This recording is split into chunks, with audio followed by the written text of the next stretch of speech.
Les changements dans la vie nous aident à aller de l'avant et à devenir de meilleures personnes.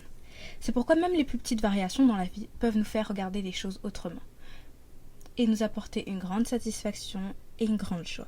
Changez la façon dont vous voyez les choses et les choses que vous regarderez changeront. Le changement peut être douloureux, mais rien n'est plus douloureux que rester coincé dans une situation qui ne nous convient absolument pas. Ceux qui ne peuvent pas changer d'avis ne peuvent rien changer. C'est pour ça que j'espère pouvoir vous apporter quelques conseils qui vous aideront à changer.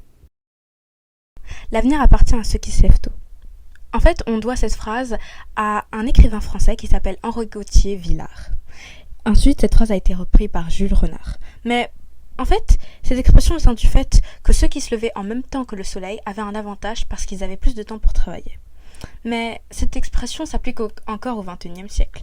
Se lever plus tôt, c'est extrêmement pratique. Déjà pour commencer, vous avez des heures d'avance sur tout le monde. Tout le monde va se lever plus tard, donc vous avez des heures d'avance. Ensuite, les heures matinales sont les heures dans lesquelles nous sommes les plus productifs et les plus créatifs, ainsi que les plus concentrés. Et j'ai une petite étude qui pourra peut-être vous faire sourire. Les chercheurs de l'université de Toronto ont étudié les habitudes de sommeil et se sont rendus compte que ceux qui se lèvent à 7h30 ou avant sont 25% plus heureux que la moyenne. Selon plusieurs articles, nous aurons en moyenne 60 000 pensées qui naissent et disparaissent dans notre cerveau tous les jours, donc environ 2500 par heure et 41 pensées par minute. C'est un nombre incroyablement grand et on s'en rend pas compte, mais ces pensées vont nous influer de façon positive ou négative, parce que circonstances provoquent pensées qui provoquent émotions, qui provoquent création, qui provoquent résultats. Pour donner un exemple un peu classique, supposons que vous regardez un film d'horreur. La pensée, ça va être le tueur du film d'horreur va venir me faire du mal, l'émotion va être la peur, et l'action sera par exemple de ne pas bien dormir. Le résultat, c'est que le lendemain, vous allez peut-être être de mauvaise humeur. Vos pensées vous influencent. Donc, surveillez votre pensée et surveillez comment vous voyez le monde peut vraiment améliorer votre qualité de vie. Avoir confiance en soi. Avoir confiance en soi sur tous les aspects. Que ce soit votre pouvoir, votre influence, votre apparence, votre corps, votre cœur, votre capacité à réussir tout ce que vous entreprenez.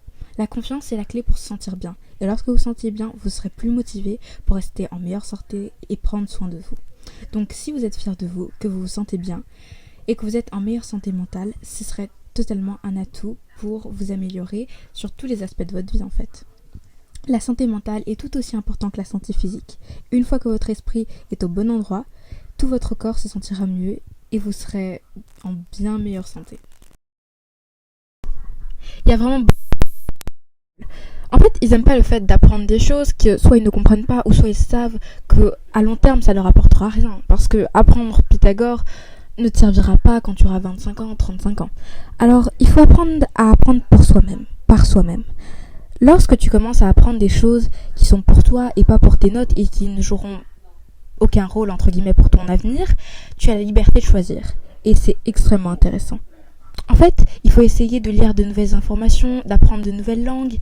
Il faut essayer de découvrir le monde parce que ça ne s'arrête pas qu'à ce qu'on apprend à l'école. Ne rien prendre personnellement. Vous n'êtes aucunement responsable de ce que les autres font, pensent ou disent. Chacun vit dans sa propre tête, son propre rêve, dans son propre esprit. Chacun a son monde qui est vraiment différent de celui dans lequel vous vivez sûrement. Même lorsqu'une situation paraît très personnelle avec vous, ne le prenez pas personnel. Prendre personnel, c'est accepter que ce que les autres font est de votre faute, ce qui est totalement faux. L'un des meilleurs moyens de s'améliorer est d'accepter les erreurs personnelles et de les corriger dès que possible. Accepter et admettre ses erreurs, pas de manière passive ou fataliste, mais en reconnaissant la réalité telle qu'elle est. Il faut identifier tous les aspects de ces erreurs pour se donner les moyens de les comprendre et si possible de les changer.